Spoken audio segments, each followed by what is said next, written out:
Hello everyone, কথা ধারাবাহিকের আজকের পর্বে দেখতে পারবেন অনাথ আশ্রম থেকে কথা এভির আসল বাচ্চাটিকে প্রাটি থানায় নিয়ে আসে। এভিও আসে এবং তাদের বাচ্চাটিকে, তাদের আসল কিডোকে কোলে পেয়ে খুবই খুশি হয়, তাকে খুব আদর করে আর বলে, তুই কোথায় ছিলে এতদিন, কার কাছে ছিলে এতদিন।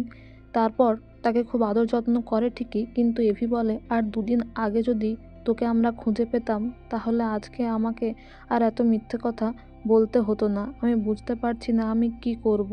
ও তো আমাদের মেয়ের মতোই, আর আমাদের আসল মেয়ে, এর কি হবে, আমাদের কি করা উচিত আমি কিছুই বুঝতে পারছি না। এটা এমন একটা কথা যেটা লুকানোও যাবে না, কিন্তু কথাকে আসল সত্যিটাও বলা যাবে না।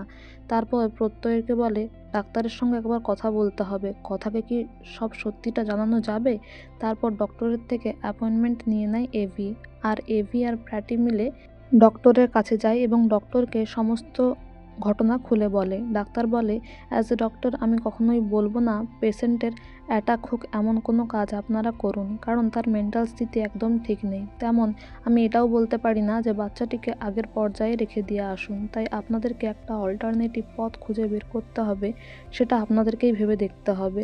এদিকে এভি কিছুই বুঝতে পারে না। তারপর প্রত্যয়কে বলে, আক্কিকে ফোন কর, ওর সঙ্গে ডিসকাস করাটা খুব দরকার, কিন্তু বাড়িতে যেন কাউকে আর না জানায়। তারপর প্রত্যয় অঙ্কিতকে ফোন করে বলে যে তাদের আসল কিডোকে খুঁজে পাওয়া গেছে, কিন্তু একটা সমস্যা আছে, কাউকে এখন কিছু বলা যাবে না, মাই মমস ক্যাফেতে তাকে যেতে বলে।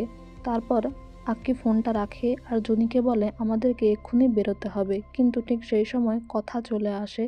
অঙ্কিত প্রথমত ভয় পেয়ে যায়, ভাবে কথা কিছু শুনে নেয়নি তো, কিন্তু কথা বলে, আমি খুব রেগে আছি, জুনি এখানে আছে, আমি তো ওকে ওষুধ খাওয়াতেই পারছি না, জুনিকে ছাড়া সম্ভব নয়। তারপর জুনি বলে, ঠিক আছে আমরা বেরোচ্ছিলাম, কিন্তু ওষুধটা নিয়ে ওকে খাইয়ে দিয়ে তারপরেই আমরা বেরোবো। তারপর কথা ওষুধ আনতে চলে যায় ঠিকই, কিন্তু অঙ্কিত বলে যে আমাদের আসল কিডোকে খুঁজে পাওয়া গেছে। জুনি বলে, তাহলে এই বাচ্চাটা, এর কি হবে। আক্কি বলে, এখনই বাড়িতে কিছু জানানো যাবে না, কথাকে তো একদমই না, এক্ষুনি আমাদেরকে বেরোতে হবে। এদিকে কথা ওষুধ নিয়ে চলে আসে আর কথা, জুনি, অঙ্কিত মিলে বাচ্চাটিকে ওষুধ খাইয়ে দেয়। তারপর কথা বলে, ঠিক আছে তোমরা সাবধানে বেরো, আমি ওকে ঘুম পাড়িয়ে দিচ্ছি। এদিকে অঙ্কিত রাস্তায় যেতে যেতে জুনিকে সবটাই বলে যে এখন কথাকে কিছুতেই বলা যাবে না, নয়তো কথার একটা মানসিক আঘাত তো লাগবেই, কিন্তু জানতে পারলে ভাববে বিগ ব্রো ওকে ঠকাচ্ছে। কিন্তু জুনি বলে, কথা আমার জন্য অনেক করেছে, যখন আমার বাবা মা আমার খোঁজ খবর নিত না ও আমাকে আগলে রেখেছিল, এখনও রাখে। আমরা কি কিছু করতে পারি না? আমরা যদি ওই বাচ্চাটিকে আমাদের নিজেদের বাচ্চা হিসেবে বড় করি তাহলে তাহলে কি কোনো অসুবিধা হবে? জুনির এই কথা শুনে অঙ্কিত খুবই খুশি হয় এবং জুনি এটাও বলে যে আমরা কিন্তু ভবিষ্যতে আর কোনো বাচ্চা নেব না, তাহলে সমস্যা হতে পারে। তখন অঙ্কিত আরও খুশি হয়ে বলে, সত্যি আমি অনেক ব্লেসড যে এরকম জীবন সঙ্গিনী আমি পেয়েছি, যে এত বড় স্যাক্রিফাইস করতে পারে। আমি সত্যি এর জন্য খুব লাকি, খুব ব্লেসড। ঠিক আছে, আমিও অবশ্যই কথাটাই ভাবছিলাম বাচ্চাটিকে আমরাই বড় করব, কিন্তু তোমায় বলে উঠতে পারিনি। কিন্তু পরবর্তীকালে যদি তোমার মত পরিবর্তন, যদি বলে, আমার কোনো মত পরিবর্তন হবে না, আমার সিদ্ধান্ত আমি জানিয়ে দিয়েছি, তুমি অগ্নিদার সাথে কথা বলো। এদিকে জুনিকে দেখতে পেয়ে এভি একটু অবাক হয়ে যায় ঠিকই, কিন্তু জুনি বলে কথা কিছু জানে না, দাও বাচ্চাটাকে আমায় দাও। তারপর জুনি কোলে নিয়ে বলে, তুমি তোমার মায়ের মতো আমাদেরকে সবাইকে বকাঝকা করবে না তো বড় হওয়ার পরে।